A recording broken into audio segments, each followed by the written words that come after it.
In September 2019, the retail giant known for its everyday low prices launched Walmart Health, a primary care clinic at a supercenter in Dallas, Georgia.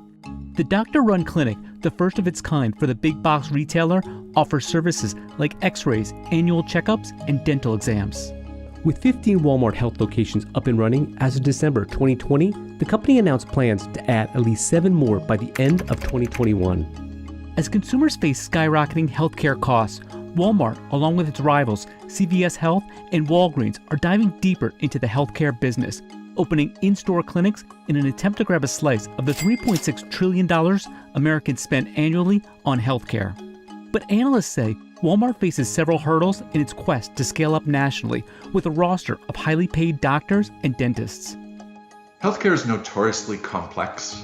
If you think about the delivery of care, there's so much of a personal touch that's required, and it doesn't lend itself to Walmart-style efficiencies. So there's always been skepticism about Walmart's ability to deliver that high-quality care experience, never mind profitably and never mind at a national scale. Consumers associate Walmart with high volume and low prices, not something you necessarily want for your healthcare.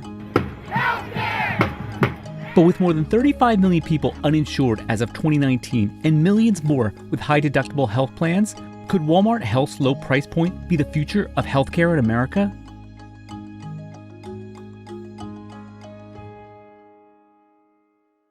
Sam Walton opened the first Walmart store in Rogers, Arkansas in July 1962.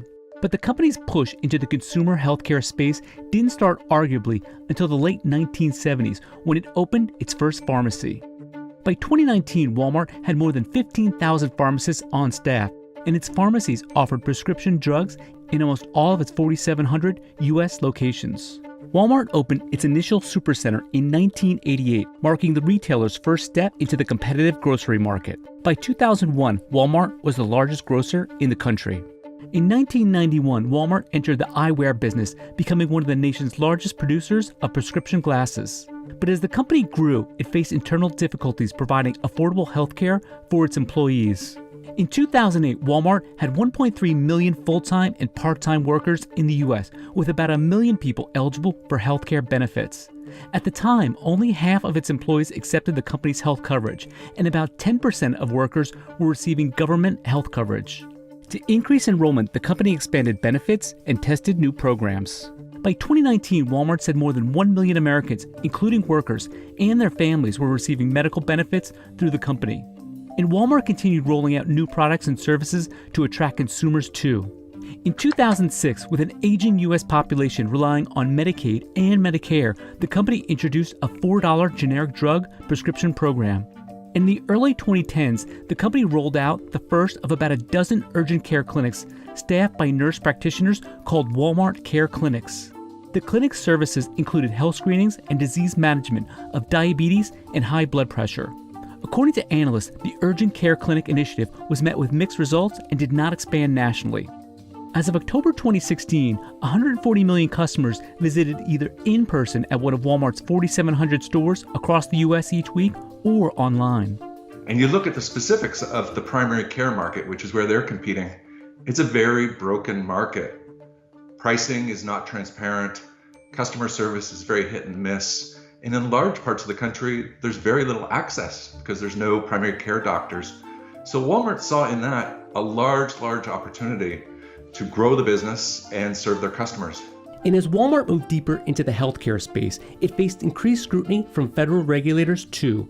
In December 2020, the retailer was sued by the Justice Department, accused of fueling the opioid crisis in America and unlawfully filling thousands of invalid prescriptions. In a statement, Walmart said the Justice Department's investigation is tainted by historical ethics violations, and this lawsuit invents a legal theory that unlawfully forces pharmacists to come between their patients and their doctors. And the company has made moves outside of its stores as well. As of December 2020, the company had opened over 600 COVID-19 test sites and tested hundreds of thousands of people. And at the end of 2020, Walmart began administering the COVID-19 vaccine to healthcare workers in New Mexico. In addition to being the country's largest grocer, Walmart is also one of the biggest pharmacy chains in the U.S., behind CVS Health and Walgreens. Sales of health and wellness products, which includes pharmacy, optical, and hearing services, reached $37.5 billion in fiscal year 2020, more than 9% of Walmart's overall U.S. revenue. Like its rivals, Walmart has been trying to grab a slice of the $3.6 trillion Americans spend annually on healthcare. Healthcare seems to be the next frontier in retail. Everyone's trying to get into the act. CVS has been in it since the beginning, but they've been expanding their reach, merging with Aetna Insurance, adding primary care clinics.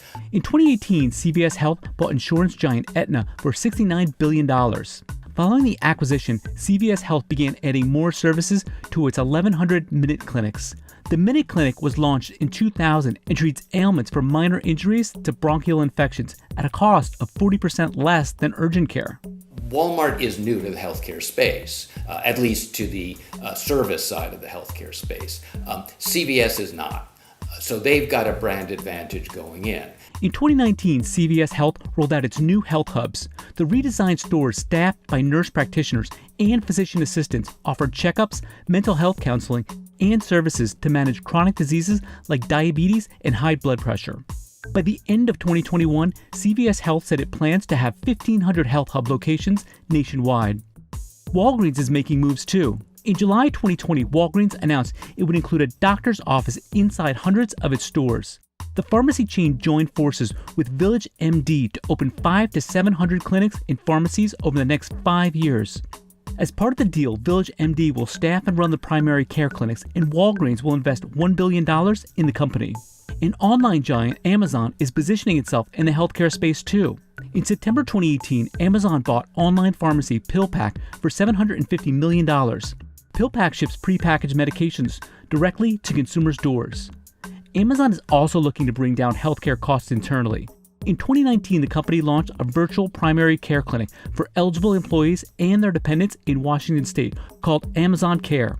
According to analysts, if successful, that program could expand and potentially be repurposed for the general public. But it's Walmart's leap into the doctor-run clinics that has the healthcare world abuzz. As of December 2020, Walmart Health had 15 locations in Georgia, Chicago, and Arkansas, with plans to add at least 7 more by the end of 2021. The clinics offer services such as primary care, dental exams, x-rays, hearing services, and mental health counseling. Well, there are several opportunities for Walmart. One is to drive people to its stores. They'll have separate entrances, but you'll use the same parking lot. And if a couple comes, one of them can be shopping for breakfast cereal and the other can be having their annual physical exam. And healthcare is something you use fairly regularly, so it's an opportunity to get you there a fair amount. So on its own, it's a potential revenue source. According to James Gardner, a Boston-based retail healthcare consultant, Walmart has 3 big advantages over rivals CVS Health and Walgreens. Its prices are significantly lower, the clinics are doctor-led, and it's convenient. 90% of Americans live within 10 miles of a Walmart store. An adult primary care visit at a Walmart Health costs $40 and a teeth cleaning starts at $25, regardless of your insurance status. They're supporting that with ultra-low pricing, the likes of which the industry has never seen. Access to mental health, for instance, for $1 a minute. That's unheard of.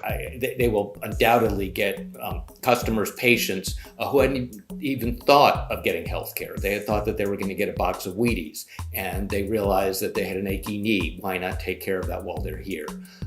So it is going to be seen as the high volume, low price provider. But if they can frame it right, that can work to their advantage. Walmart's health centers are staffed with a range of disciplines, including primary care physicians, dentists, audiologists, optometrists, and mental health counselors. And the clinic will offer walk-in appointments, extended hours, and free parking. So Walmart promises to change the game potentially in a really interesting way, perhaps changing their reputation amongst public health officials in a really fascinating direction. For Walmart Health to scale nationally, analysts say the retailer would need to overcome several big obstacles. Over the past several decades, patients have historically had long-term relationships with their primary care doctors, something that might not be consistent with mass-produced healthcare.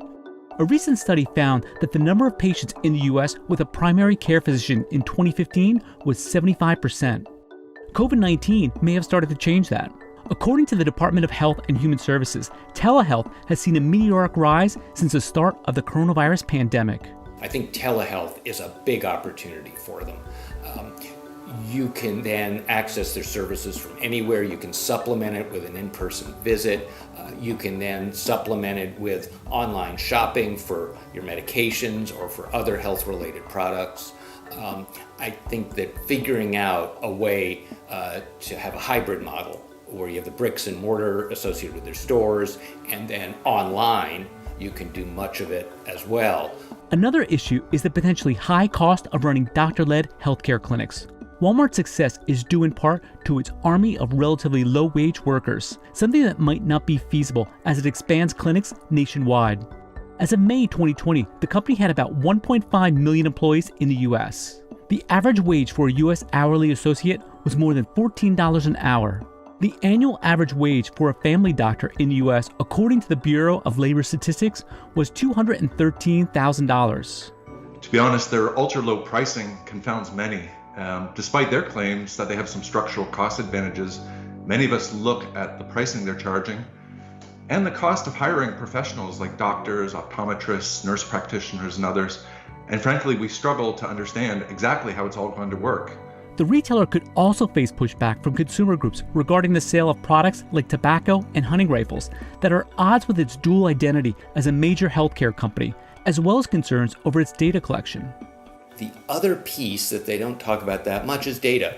Healthcare data is protected by the HIPAA law, but there are ways to share it, particularly in de-identified form, that provide great opportunities for mining it and targeting marketing and expanding their offerings. If they can put the healthcare data together with the retail data, they have a powerful combination to get a sense of their customers and how to direct marketing and how to offer the kinds of services and products that are most likely to entice people in.